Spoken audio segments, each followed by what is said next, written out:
Amen. Thank you, Lord. Happy Sunday, everyone. Let's remain standing for the Word of God and let us pray. Our Heavenly Father, God, Lord, we honor you today. Thank you that you are the source of everything in our life, Lord. You're the source of our strength. You're the source of our joy. You're the source of all the valuable things, Lord, here on earth. And Lord, gusto lang namin i-acknowledge, Lord God, na without you, we are nothing and we cannot do anything, oh God. We believe in the power of the Holy Spirit. We believe, Lord God, that you can do all things and nothing is impossible with you, God. You are able. Yes, our God is able. And we are serving a great, big God, a real God, a true God, a living God. And Lord, today, Lord, as we continue to worship you through reading of your word, listening, meditating on it, Lord God, we just want the Holy Spirit to speak directly to us, Lord. We allow your Spirit of God today to move in our midst. We allow you, Lord God, to speak in the way you want to speak, oh God. Touch our hearts, touch our minds, oh Lord. And I pray, Father God, for everyone na may mga dalang mga kabigatan sa buhay. I pray, Father God, Lord, that here in your presence, as we lay it all down to you, God, Lord, something is going to change.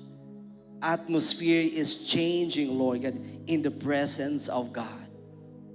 And thank you, dear God, that in this place, your blood will wash away all the guilt, all the sins. Your blood will bring healing, will bring restoration, Lord, in our life, in our family, even in everything that we do, oh God. Let the blood of Jesus release power today. In Jesus' name. We want to honor you, God, glorify you. In Jesus' name, amen and amen. Let's be seated in the presence of the Lord. Happy Sunday and welcome once again to the Sanctuary of Praise. Sa ating mga online viewers, we welcome you. And sa ating mga first-timer, thank you for joining with us today. We welcome you in this family. We are so grateful for the wonderful experience, a 3-day experience namin sa Favor Conference for these past 3 days. And we were so full and encouraged, on fire. Ang dami namin na-receive lahat ng mga sessions, gabi. Sala ka ng dawat, no? And I believe God is always teaching us. God is always pouring out on us His Spirit because God wants to use us. Amen? Now, change is last month we talked about change. Yes, change is wonderful. It's good. But change alone is not the final goal of God in our life. Can you agree with me? God does not simply want us to experience a moment of transformation. Like for example, yung mga naka-encounter. Magandang experience yung encounter. Tama ba? Yung lahat ng mga naka-encounter. But that's not just the final goal of God. That's not just the desire of God in our life. God wants us to grow and become mature follower of Jesus. Amen? Everybody say mature. We learned last month about the change when God changes our destination, direction, our heart, our relationships, our lifestyle, and our purpose. And this month, let us discover that change is the beginning, but the growth is the journey. Everybody say journey. Everybody say growth. That's why this month we will be talking about this new series about grow beyond change. Everybody say grow beyond change. God did not just change us. God did not just transform us to remain in the same spiritual status in life. Gibag-o ta sa Ginoo dili para magpabilin lang kang diha, He changed us so we could continue growing into the likeness of Christ. Everybody say, growing. Growing. Now, ang ato mga verses, it's found here in Colossians 1:28. Just read with me. Sabi ni Paul, we proclaim Him, we warn, we teach everyone with all wisdom, so that we may present everyone mature in Christ. Say, mature in Christ. Sabi ni Paul, we keep warning everyone, we are teaching everyone, so that we will be mature in Christ. 2 Peter 3:18. Sabayan ako magbasa. Ready, go. But grow in the grace and knowledge of our Lord and Savior, Jesus Christ. Grow in the grace and in the knowledge of our Lord Jesus Christ. Say with me, grow. Meaning, kailangan mo tubo. Di lang magpabilin diha, but we need to grow in the grace. Grow in our knowledge about Jesus Christ. James 1:4, let's read together, go. Let perseverance finish its work so that you may be mature and complete, not lacking anyone. So that, tanawa ra gud, let us persevere so that we will all become mature. Meaning to say, dili gusto ni Lord nga magpabilin ka lang baby Christian. God wants us to become mature. God wants us to grow. Last verse, Ephesians 4:11, go. So Christ Himself gave the apostles, the prophets, the evangelists, the pastors, and teachers to what? To equip His people for works of service so that the body of Christ may be built up. 13, until we all reach unity in faith and in the knowledge of the Son of God and become mature. Say, become mature.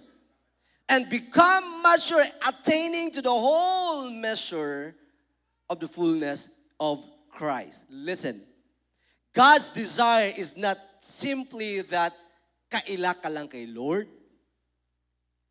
It's not just simply that you believe in God, but the desire of God that we will continually grow into spiritual maturity. Say with me, spiritual maturity. Sabi mo katabi mo, let us be matured. The Christian life is a journey of transformation. There is what we call the process of sanctification, of which the Holy Spirit is transforming us every day.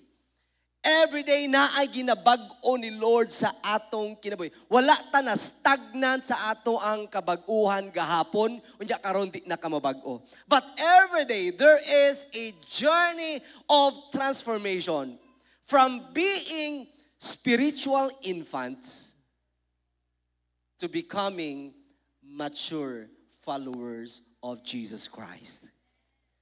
Now, I cannot tell kung unsa ka nga level pag-abot sa imong maturity. Tanang Christian, we started as baby Christian. We started as infant Christian, mga bata. Mo ganun ang inyo ni Lord, you must be born again. Kasi ang wala may napakataong adult dayon. They started as infant, then they grow, and then they mature. So everyone, we started as infant. The moment that you know Jesus, the moment that you believe Jesus, the moment that you surrender your life to Jesus, and then you become born again, now you started your journey from being infant, then you are growing, nagiging mature. That is the desire of God. And that is our goal, not just to remain infant, but we need to grow. Growth is not optional for all the believers. Listen. It's not optional. It is the will of God for everyone. Kagaya ng binasa natin kanina mga verses. It is always the will of God na lahat ng nakakakilala kay Lord, lahat ng nagiging born again, they will continue to grow attaining to the whole measure of the fullness of Christ. Nakakana kaning magkadugay ka sa imuhang pagiging believer, magkaduol ka nga mahisama kay Kristo in your character, in your behavior, in the fullness of Christ. Now, the reality is, many Christians, ang daming Kristiyano, they accepted Christ, but they are not all growing in Christ. God's desire is not just for us to believe, but for us to become mature. Say with me, mature. And this morning, let us try to dig deeper about that, because before we can grow outward, we need to grow first inward. Agree with me? Tama ba? That's why let's begin the series with this title on our first week, Grow Deeper. Sabihin katabi mo, grow deeper. This is our text, 2 Peter 3:18. Sabayan mo kung magbasa, ready, go. But grow in the grace, in the knowledge of our Lord Jesus Christ. Now, the idea is this. Spiritual growth does not happen by accident. Parang yung bata, hindi naman accidenting nag-grow agad, no? It's a long process, and may mga intentional na ginagawa para mutubo ang isa ka bata, mag-mature. No? It requires a lot of things. It requires nourishment. It requires deep roots kung sa isang halaman. It requires daily discipline para tumubo, para mag-mature. So number one, growth requires nourishment. A baby grows because pinapakain ng maayos. Tama? Ang bata ay nagiging healthy, lumalaki siya, araw-araw, buwan-buwan, taon-taon, and he is growing because of the proper nourishment. Because of the healthy foods na finifeed ng somebody na nag-aalaga. And no healthy baby grows without the food. I don't know kung nana mo nakita nga bata, mintubo lang, way kaong kaon. Sana all. Why gasto? Kung pwede nang taingon na, but it's not gonna happen that way. Dapat may nourishment. Kaya nga, di ba, maraming kabataan malnourished kasi hindi properly fed by somebody. And halata naman sa mga katawan, di ba? Pakita mo naman ang mga... And growth, it depends on a consistent, everybody say consistent. Consistent feeding, consistent nourishment. Because if a baby stops eating, pila ka adlaw na kung ano na ikaong-kaon, mamayat yun, magiging malnourished. The same thing in our spiritual life. Listen, the same thing in our spiritual. The moment that we trusted Christ, we were, as I said kanina, we were spiritually born again. And then, that's the time that we received salvation. But salvation is not the end. As I said during our change of purpose, salvation is not the end. Salvation is the beginning of our daily walk with Christ. You have been saved. The moment that you're born again, you have been saved. Then from then, you walk with Christ. Growing in Christ. But you will never grow without nourishment. Tama ba? Without nourishment. God desires that we will continue to grow. We will continue to be mature. And that growth is dependent on anong pinapakain sa ating mga spiritual life. If yung physical body natin, kailangan natin ng physical food, ang spiritual life natin, kailangan natin ng spiritual food. What is the spiritual food? It is the Word of God. The Word of God. Remember, say the Word of God. Kasi ni Peter in 1 Peter chapter 2, verse 2. It says here, like in newborn babies, they crave pure spiritual milk, so that by it you may grow up in your salvation. Notice, ano sinabi ni Peter? Crave. Everyone say, crave. Ano ibig sabihin ng crave? Yun bang, you will long for it, you will desire for it, be hungry about it. That is craving. Sabi ni Peter, just like a newborn baby na lagi naghahanap ng milk, or else iiyak yan. Pag ang batay walang milk, talagang magmamalnourish. Sabi niya, kagaya ng newborn babies, tayo sa spiritual life natin, let us crave pure spiritual milk. Everybody say spiritual milk. A healthy believer, they develop a hunger for the Word of God.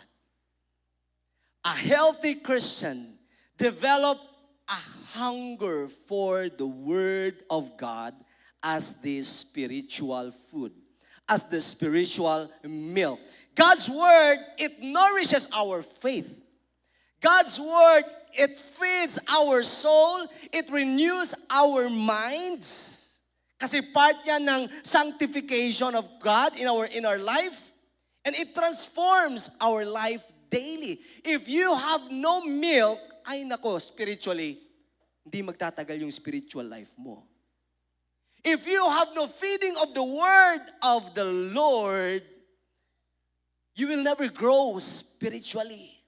Kaya kahit gaano ka nakatagal nag-church, pag wala ka namang feeding spiritual food, hindi ka nagbabasa ng Word of God, tumatagal, tumatanda ka lang sa church, pero hindi ka tumatanda kay Kristo. At ang daming Kristiyano niyan. Dugay na kayo sa simbahan, pero immature Christian lang gihapon. That's why sabi ni Peter, crave, be hungry for the pure spiritual milk. Don't just read the Word of God because gine-check ka na sa leader mo. Read the Word of God because it is for your own good.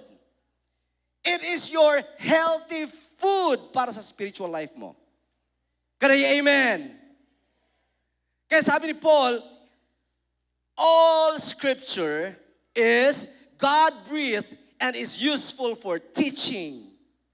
It is useful for rebuking. It is useful for correcting, training in righteousness. The Word of God, hindi lang yan para feeding sa'yo, but it is for teaching us.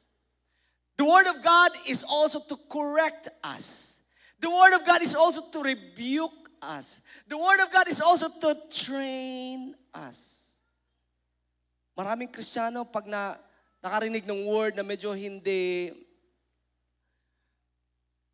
niya feel, ayun sa maning word yun, mang-rebuke man. Well, that's really the word because the word rebukes. The word corrects. Unsa na lang kung walay nag-rebuke nimo? Unsa na lang kung walay nag-correct sa imong spiritual life? You'll never grow. Just like a kid, kita nga mga mama magpapa, we discipline them. We correct them. We rebuke them because we know ano yung tama para sa kanila. Now, tanong ko sa mga parents, do you discipline your kids because you really want to harm them? No. I discipline my kids because I want them to grow righteously. I want them to grow in a right manner. That's why we discipline. That's the same thing with the Word of God, correcting us, rebuking us. Marang ayaw pang luod kung na-rebukan ka sa Word ni Lord. Pwede na ka masaktan, pero ayaw lang pang luod. Kasi siyempre, wala may sayon nga correction, wala sayon nga rebuke. Amen? Meaning to say, effective ang Word pag na-rebukan ka. Amen ba? Amen. Palakpakan si Lord for that Word of God. Ano sabi ni Peter kanina? Crave. Crave for the pure milk. Minsan masakit yung pure milk eh. Kasi may kasamang correction. But that is for your own health benefit. Para sa spiritual life natin. Amen? Listen, without God's word, we become spiritually weak. Yes, you may attend church, but without your personal reading, meditating, feeding on the scripture, we will eventually stop growing. Manang, listen, ayaw lang pagsalig sa word ni pastora every Sunday. Then Monday to Saturday, you have no feeding. Isa maganing mag-omad, kailangan na once a day. 1 meal a day. Di ba? How many of you could try doing a once a week lang kamukaon? Except kung nag-fasting. The regular days, we eat 2 to 3 meals a day. Iba pa, meal lang yun, wapay labot snacks. So mas marami pang snacks eh.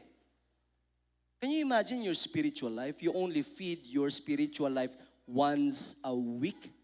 What do you expect in your spiritual life? Amen. Okay, starting today, crave for spiritual food para sa ating nourishment. Because no nourishment, no growth.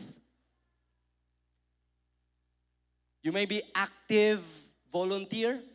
You may be active in your ministry, but if you don't have spiritual food intake daily, I tell you, you will only grow in your years in the ministry, but you are not growing spiritually. Kaya para sa ating lahat, ano sinabi kanina? So that we may attain the fullness of Christ.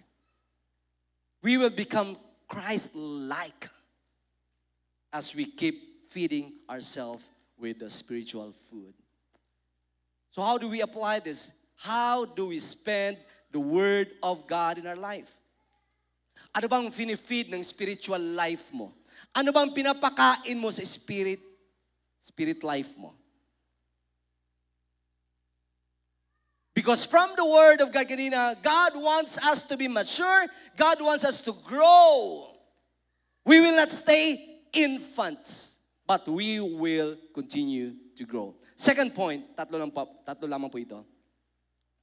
Another thing about growth requires deep roots. Everybody say deep roots.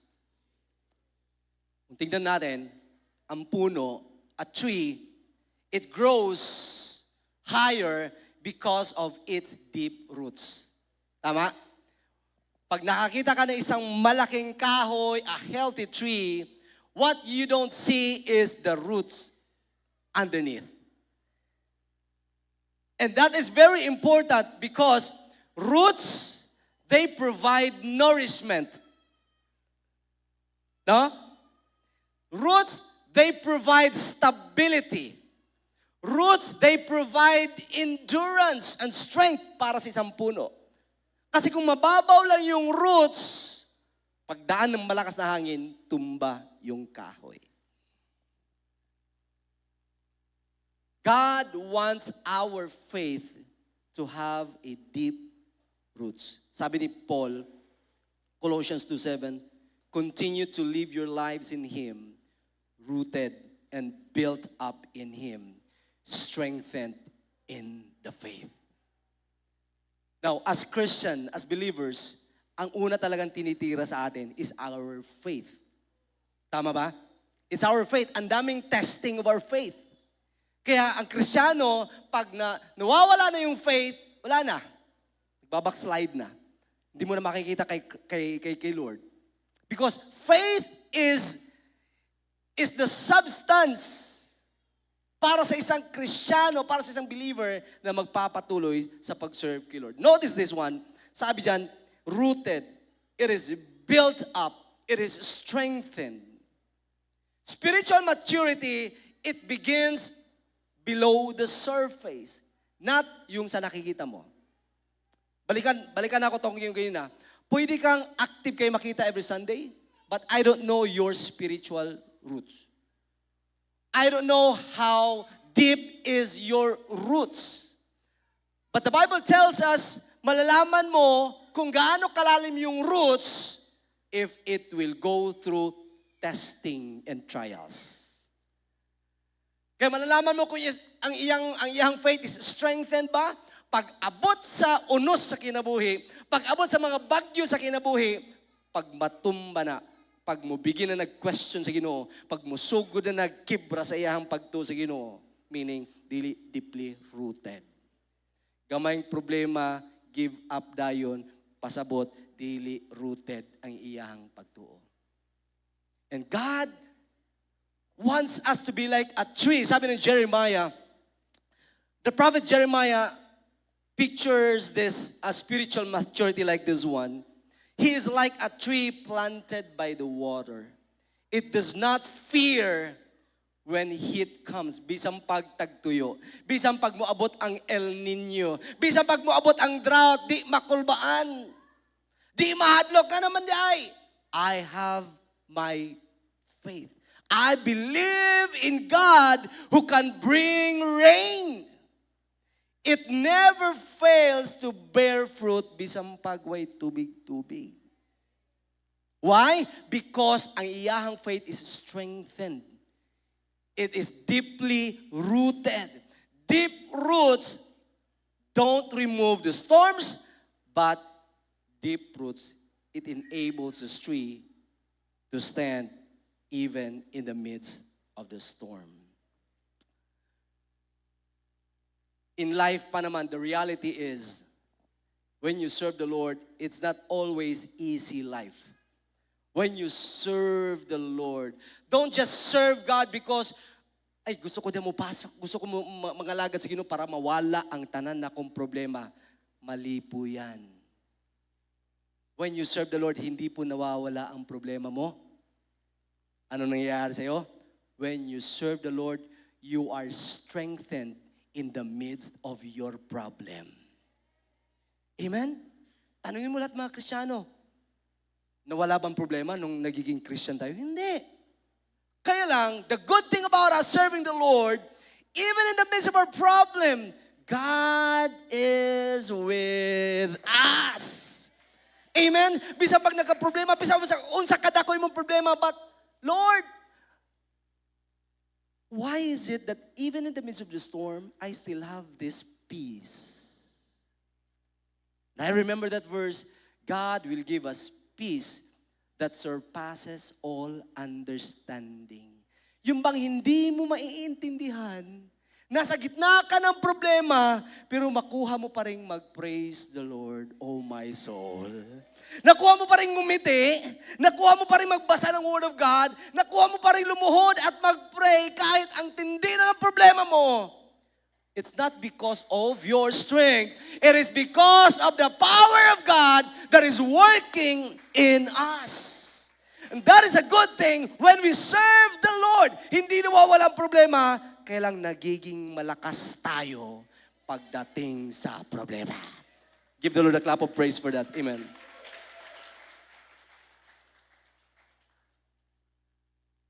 Let us be deeply rooted.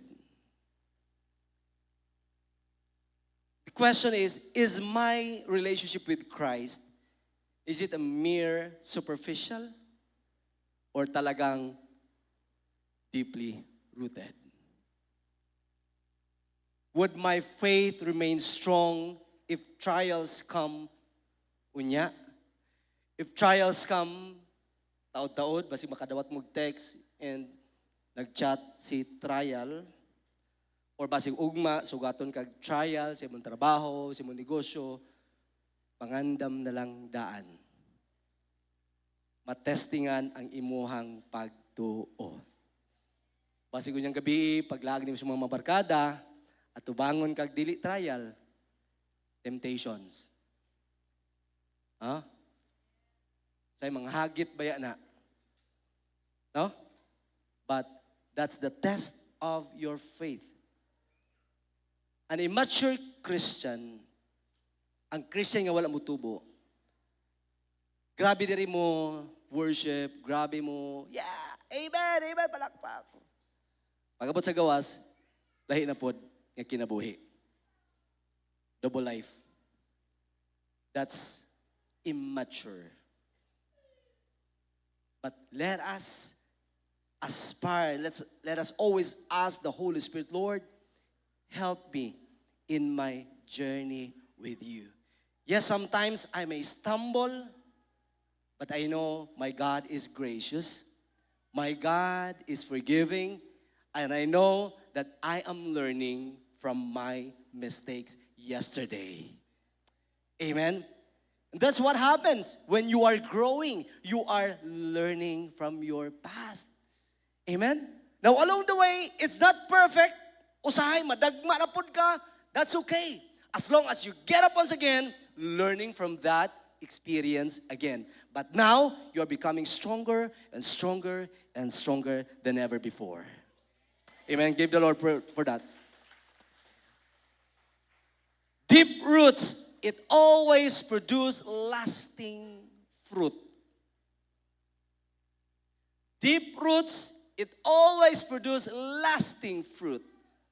Fruit like love, joy, peace, gentleness, meekness, self-control, faithfulness. Pag deeply rooted ang isang Kristiyano, nahahalata sa kanyang bunga. Nagiging patient sa Monday. Pagka Tuesday, nagiging kind naman siya, nawala na yung patience niya, pero at least part pa rin yun of your growth.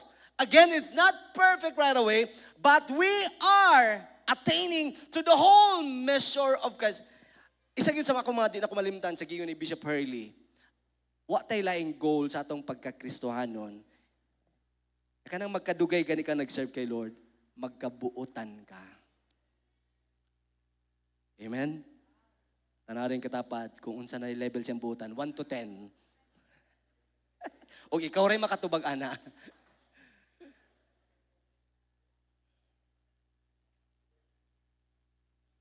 That is why we always need the Word of God with the power of the Holy Spirit, because it is the Holy Spirit that will help us in our journey of transformation. Di ba, during sa ating encounter?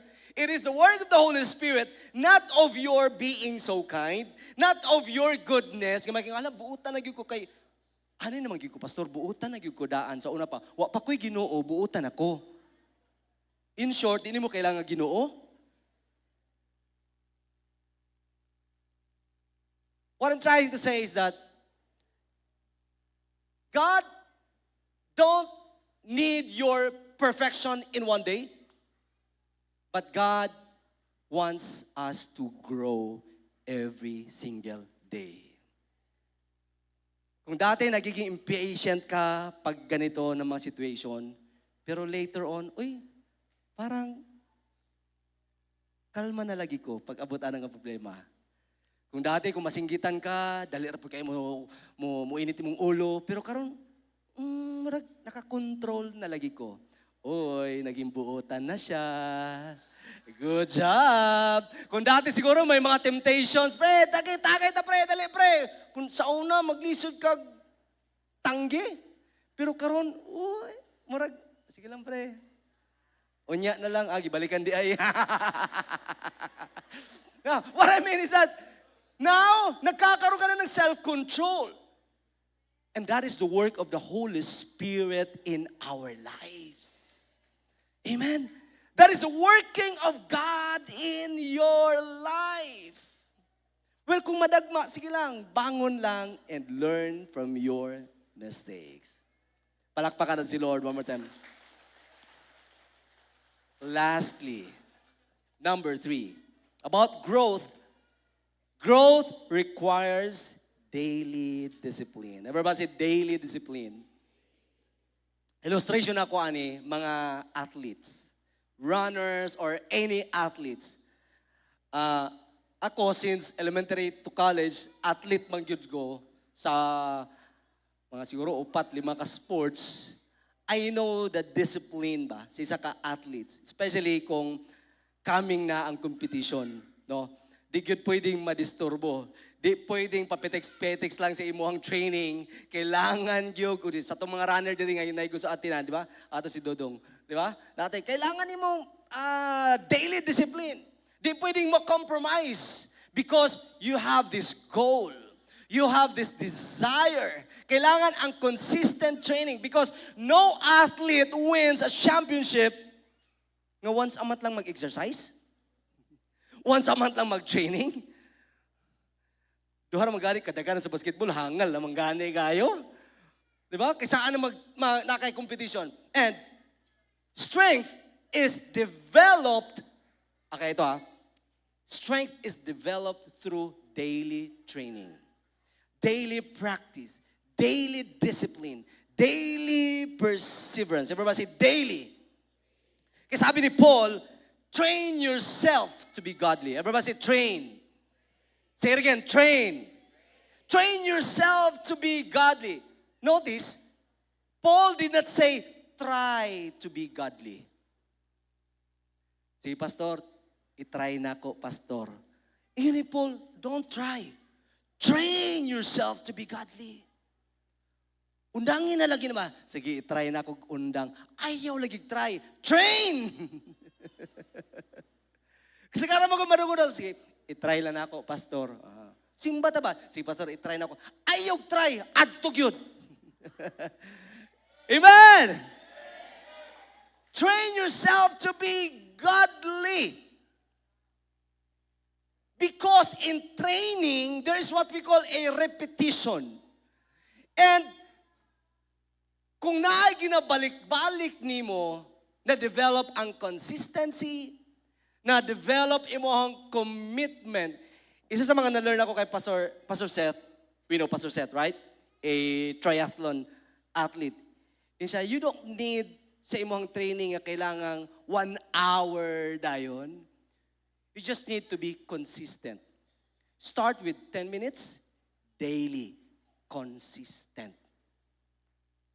Yung sinabi niya, it's just the principle of the power of showing up. Karagaling pagmata mo sa buntag, bangon na yun because you want to train. Bahalag dili 30 minutes, bahalag dili 1 hour, kung 10 minutes daily, consistently, that is discipline. Tama ba? Namag-iwag 1 hour gina yung dagan. Mo na pagkaugma, pamaol. Dawa na, di na makonsistent. No? Pero matingala ko anong pickleball. What's in the pickleball nga? Grabe. No? Di lang 3 hours. Magbuntag. No? But I love it. Hasti what I schedule? But I believe this is how God wants to train us also spiritually. If kaya ka na ito ng 3 hours, kaya ka na itong extend pa, Lord? How about kaya our time with the Lord? Kaya bang mag-extend? Gaya, magwali ni Pastor, uy, 11:00 na hapit. Sorry po, pwede ba ma-extend? Hindi ba tayo open line dito? Godliness, it grows through daily discipline. Daily habits like prayer, like worship time, like reading the Word of God, like fellowship with your kapwa-believer. This part of that, the discipline, na kailangan natong i-develop para makita ang godliness. Apilhan atong serving God and serving the people of God. Sabi ni Jesus in Luke 9:23, whoever wants to be my disciple must deny themselves and take up their cross daily and follow me. Christian life is not built on occasional spiritual habit. It is on daily faithfulness. Kaya sabi ni Lord, daily, take up your cross. That is what we call discipline. Daily. Hindi pwedeng every Sunday ka lang mag-take up ng cross. Tapos pagka-uwi mamaya, tinanggal na. Lord, ayoko ng discipline. But sabi ng Lord, if you want to be my disciple, you need to take discipline daily. Be committed. Be faithful in your daily habits para ma-develop ang godliness. Para ma-develop ang character ni Jesus, let us develop a daily habit of praying, a daily habit of reading the Word of God, a daily habit of fellowshipping with one another, a daily habit of serving the Lord. Whether in church or even outside, serve the Lord. Amen. Now, let's question ourselves, what spiritual habits nga imong gina-develop karon? Because it is important that discipline is mas ma-develop sa tuwa daily para pag-abot sa mga problema, you have all the strength to overcome it. And consistently is the key. Consistent discipline, it produces spiritual maturity. Now, ano ba ang mga marks of spiritual mature believers? I have here just a few, just to name you 3.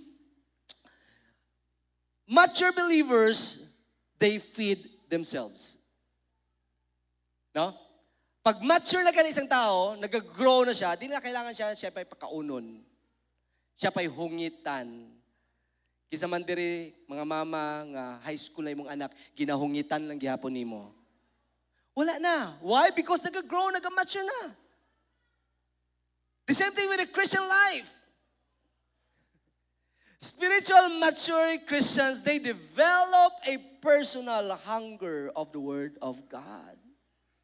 Wala sila maghulat sa ubang tao nga maupay mo basag word for them, maupay mo share word for them, but they themselves, they crave for the Word of God daily. Those are the marks. Those are one of the marks of a mature Christian. Pangalawa, mature believers, they walk steadily. Ang bata, ginapraktisan pa na ni maglakaw. Can you remember, pila ka months nga nakatuon kag lakaw? Uban siguro mga 1 year? Naman ko kayo pag umangkon 10 months, kabalo na mo lakaw. I don't know, ako, mapuging sa kong papa kong pila. Nabay dire mga 5 years na maupay, di pa ka nakalakaw? Or 10 years na? Except kung mga condition, special condition. But, naturally, ang bata kung gamay pa, ginaalalayan pa. Kaya nga naman, matumba, usay mahulog, madagma, but a mature one, kaya na mo lakaw nga sila lang. In Christian life, maturity, of course, as I said kanina, maturity is not perfection. It is consistent obedience to the word of the Lord. And mature believers, they keep following Christ even when life is difficult. I'll say it again. Ang bata, di mo ginapaagig mga lisod ng mga agianan. Kaya nga naman, matumba. Pero ang mature na, bisan pag unsa nga unsay trail diha, kaya kay mag-hike. Bisan paglisod, bisan pagsubidaon na, kaya naman mature man. The same thing with Christian life. A Christian life is always ready to obey God even when life is difficult. They keep saying, yes, Lord. Lord, yes, Lord. Kanang hapit na, murag bangina, but Lord, I still say yes to you, Lord. Lord, bisag murag ka-give up po na, murag kapoy na makay, sige na pagsubida ni Lord, sa man kinabuhian, sige nagsubida, but a mature Christian, they keep on saying, Lord, yes, Lord, yes, Lord, yes, Lord. I will continue to walk with you, even if life is difficult.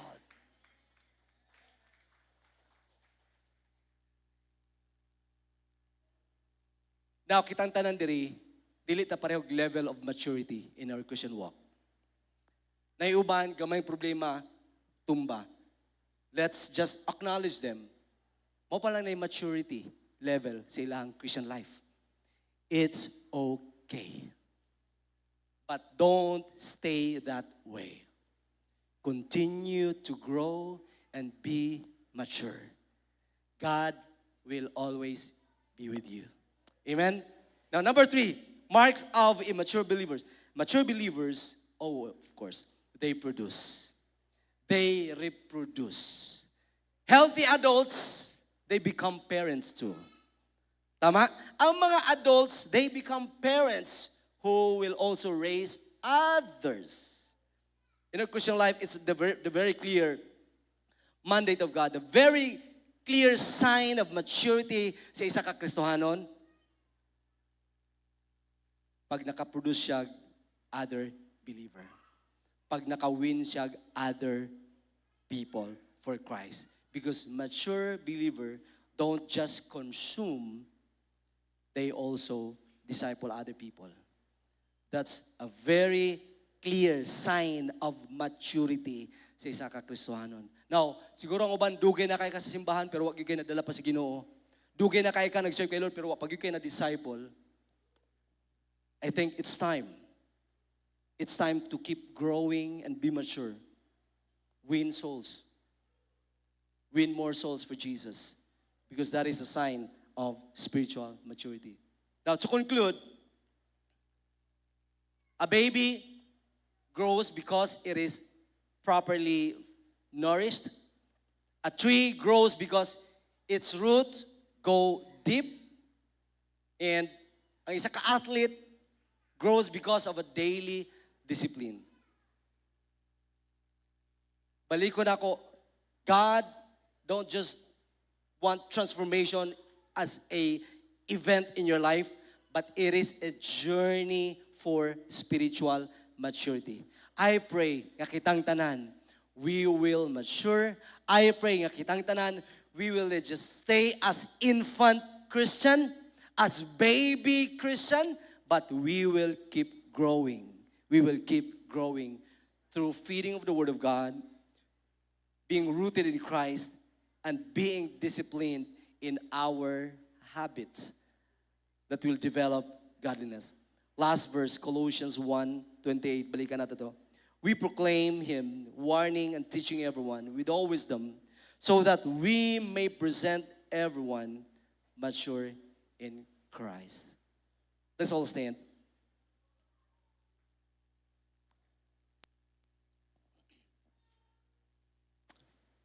With this theme natin for this month, grow beyond change. If you want to grow beyond change, yeah, I know God has already transformed us. God somehow allowed an opportunity, a situation in our life that somehow transformed you, changes you. Ang uban siguro, may agi og mga problema para mausab, makaila ka lang kay Lord. O uban tingali, may agi og mga kapait sa kinabuhi. O uban tingali, may agi kag hopeless situations in your life. But God allowed it because He wants to encounter you. He wants to change you. And He wants to transform you. And that's the beginning. But from there, from that moment, every day, God's desire is lahat tayo ay mag-grow in our spiritual maturity. Sa lahat naman naka-encounter last time, magandang experience, magandang moment yung encounter natin. But I would like to encourage you. Don't just remain in that experience. Sabi mo, wow, grabe, amazing experience. But from that day, every day, desire to grow. Develop your devotional life.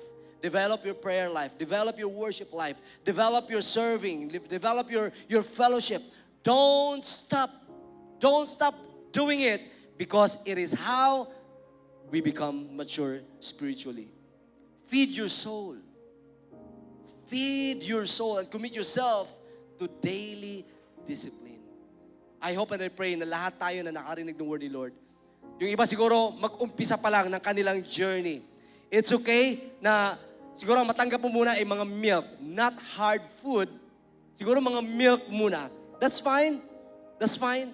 May mga ibang word talaga medyo bakit ang hirap intindihin. It's okay.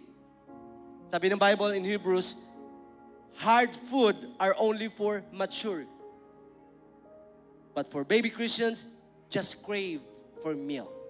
Crave, desire for spiritual food so that we will grow.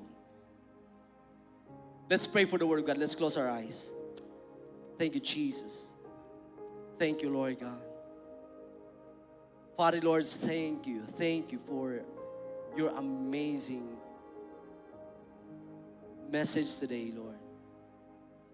Lord, it is only by your grace and by your power that we will continue to grow spiritually. Lord, I pray na the word today na nadungog na mo, Ginoo, dili lang kay taman lang sa among pagdungog. But Lord, we will desire to grow, yes. We will desire, we will crave, God, spiritual food so that we will grow and become mature, attaining to the full measure of Christ.